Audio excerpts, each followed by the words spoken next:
विश्व कोंकणी केंद्राचे पदमाधुरी कार्यक्रमाक तुमकां सगळ्यांक स्वागत.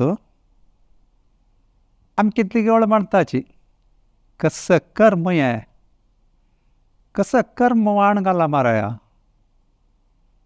कर्माधीन असल उत्तर आमगेल्या तोंडांत तत्तावळी येता. ಸ್ವಲ್ಪ हगूर स्वरांनी आमी हांगा कर्म म्हळ्यार एक शब्द अपास उपयोग करताची. हे कर्म तितले एक हगूर शब्द न्हय. हे आमगेलें हिंदू फिलॉसॉफी हिंदू आमगेलें तत्व भारताचे हिंदू तत्वाचे एक व्हड प्रधान कर्म सिद्धांत जावन आसा. हे कर्म सिद्धांता दाखून मागीर संस्कार म्हळ्यार एक विचार तो उक्त जाता. आमगेले पाळी आनी संस्कृताचे साहित्यांत हें चंद करून विवर्शिलां. आतां संस्कार म्हळ्यार एक शब्द कसो म्हळ्यार पवित्र करचे म्हूण ते चड विवरण आसा. संस्कार म्हळ्यार एक विचार एक मनशाले अंतर्यांत आसा भितरीची आसता ते ऑपरेटिंग सॉफ्टवॅरा वरील ते ताका ताणें करचे सगळी तागेलें उत्तर तागेलें वर्तन तागेलें काम सगळ्याक ते भितर बसून निर्देशन दिता. तशें कितले वेळ म्हणटा आमी जन्मांतराचें कर्म म्हणून. जन्मांतूची आमकां येता आनी ते आमगेले भितरी आमगेले अंतस्थ मनांत ते आसता.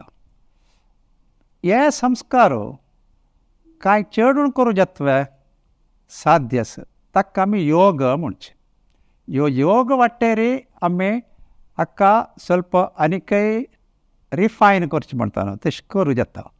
असलें कर्म एक आमगेलें ग्राह्य सूत्र म्हूण आसा. तांतू बारी चंद करून संस्काराचे विचार सांगला. तांत पैकी षोडश कर्म अपास कर्म म्हळ्यार शब्दांक आयला. षोडश कर्म हे एक मनशाल्या जिविताचे ताणें जावची दाखून जन्मा दाखून मरणा ताईं ताका विंगड हंतारी विंगड स्टेजारी एक विधी धार्मीक विधी तांतू निर्धार केला. 16 विचारू तांतू सांगता आसा. हें आमगेल्या मलगड्यांनी भारी चंदायरी पालन केला. एक स्त्रीक एक गर्भ जावचें म्हळ्यार ते एक जन्मांतराचें एक पुण्य म्हूण आमगेल्यांत भावन आसा. कितलीके वेळा चेडूं नातल्यार मस्त याग करचे यज्ञ करचे देवाल सेव करचे अशी बारीक कश्टरेखा कळा आमकां ते एक पुण्य रुपारी मेळचे म्हणटा. तशी हे एक स्थितीर एक स्त्रीन एक गर्भधारण जावन जन्मा दिवचिताय आमी तीन षोडश कर्मांत तीन कर्म हांगा येता. एक गर्भधारण आनी पुंसवन आनी एक सीमंतोन्नयन अशे ह्या तीन विधानांत एक मातेक एक आवसूक संतोषाने गर्भधारण जाल्ले नंतर संतोषार दवरका संतृप्तीर दवरका त्या खातीर आमी कापड आनी श्रीमंत असले एक कार्यक्रम आमगेले एक संस्कृतींत आसा. आनी ते सगळे 9 म्हयन्यांत ते आवसूक बारी चंदायरी कसले एक व्यथ येना तशी पळोवका आमगेलें मेडिकल सायन्सय तशी सांगता आसा. हे तीन कर्म जाताची मागीर जन्म येता चेडूं. ते जन्म येवचे घडयेची आमकां प्रमुख जाता. थंय दाखून आमगेलें जातक कर्म म्हळ्यार आरंभ जाता. जातक कर्म जाताची नामकरण जाता आनी निष्क्रमणन म्हणून 4 म्हयने चेडूणे करचें. असले एक ते सांज चेडकाची एक नमुन्याचे संस्कार विधी थंय आरंभ जाता. नामकरण करचें म्हळ्यार पाळ्ळ्या घालचें, नांव दवरचें आमी बारसो म्हणटाची. असले मस्त विधी विधान आमी आचरण करता आयल्याची. कितली जाता आतां जे आमगेले परिस्थिती रे हे विज्ञान युगांत पुराय विधी विधान आमकां करूं जायना जाल्यार कितले मट्टाक जाता तितले मट्टार आमी कोर येता. मुखार हांगा स जाताची. मागीर चेरडाक आमी अन्नप्राशन करताची, चुडाकरण करताची, कर्णवेद करताची आनी तीन सांगचेतल्यार. एक अन्नप्राशन म्हळ्यार सुरवे वळ गट्टी आहार दिवचो. तेवे एक आमी ताका एक विधी विधान करताची. तशें चुडाकरण म्हळ्यार चौल सुरवेक कॅस काडचें ते एक विधी, ताका एक विधी आसा. ताकाय आमी समारंभ करताचे आनी कुशियेरी आचरण करताचे. तशीच मागीर कर्णवेद म्हळ्यार ते कान्नाक आभरण घालचें. आतांच्या काळार उण जाला जाल्यार ह्या एक बारी निश्ठेनी आमगेले मलगडे ते पालन करताली. हे पुरा मनशाक एक संस्कार वाडयता म्हणलें एक कारणाक.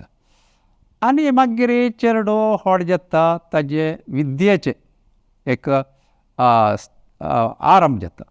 ताका आमी विद्यारंभ, उपनयन आनी वेदारंभ अशी तीन एक कर्म आशिल्ली.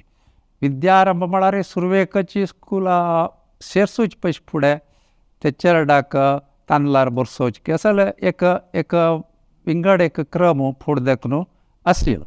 आनी उपनयन करचें म्हळ्यार मुंज करचें ते आमी बारी एक क्रमारी आजिकय चलत येता आसा. तेदन एक यज्ञोपवीत जन्म धारण करून ताका एक ब्रह्मचर्य जीवन आरंभ करचें. आनी ताजे नंतर तो शिक्षांत तो जेवो ती जेवो शिक्षाक ती आरंभ करताची. तशी थंय फुडें जाल्यार वेद वेद शिकचे आशिल्ले. आतां आमगेले स्कुलांत आज आमी पळयलां कशी आमगेले स्कुलांतूय आज एक विद्या प्रारंभ करचें एक वर्सा फुडें एक समारंभ जावन आचरण करचें एक क्रम आयला. असले हे एक संस्काराचे भाग जाता. आनी ते जाताची शिल्प व्हड जिल्लो चेल्लो जावं चेल्ली तेदना केशांत म्हण एक 16 वर्सां ताका सुरवेक मीश काडतना सुरवे पोवटी काडतना ताका एक विधी आशिल्ली. आनी चेल्ली जाल्यार ऋतुशुद्धी म्हणून एक विधी आशिल्ली. आनी समावर्तन आज आमी ग्रॅज्युएशन डे म्हूण पुराय कॉलेजांत जाता ते फुडें जाल्यार ते एक गुरुकुला दाखून ताणें सगळी शिकून भायर येतना ते एक विधी आशिल्ली. 14 विधी. आतां 15ची विधी आमकां सगळ्याक गोत्त आसा. ते विवाह जीवन जावन ग्रहस्थाश्रमाक वचचें एक व्हड एक हंत. हाका मस्त फुडें 6-7 दिसाचे एक विवाह विधी आशिल्ले. ते म्हळ्यार त्या काळार वाहनां चमकून येवचे, ते वरण येवचे आनी एक म्हणून तांकां एक आराम जावचे खातीर थोडेची विंगड विधी विधान करून बारी एक क्रमारी एक विवाह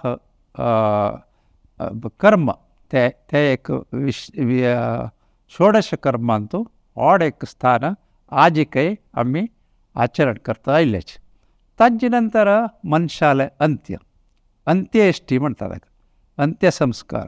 हाकाय मस्त आमगेले ऋग्वेदीय क्रमारी सुमार विचार येता. थंय ताकाय पुरा विंगड संस्कार आसा.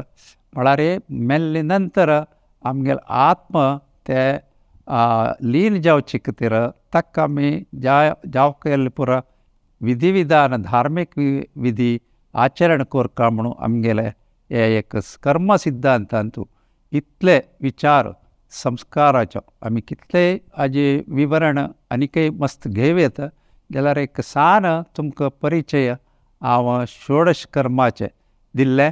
आनी असले विधी आतां आमकां कश्ट आसा आचरण करूंक थोडे फावटी कितले मट्टार साध्य आसा तितले करताची आमगेले मुखारच्या जनांगाक आमी लायक एक संस्कार दिवेत अशी म्हणटाची म्हगेलें दोन उतर रमय.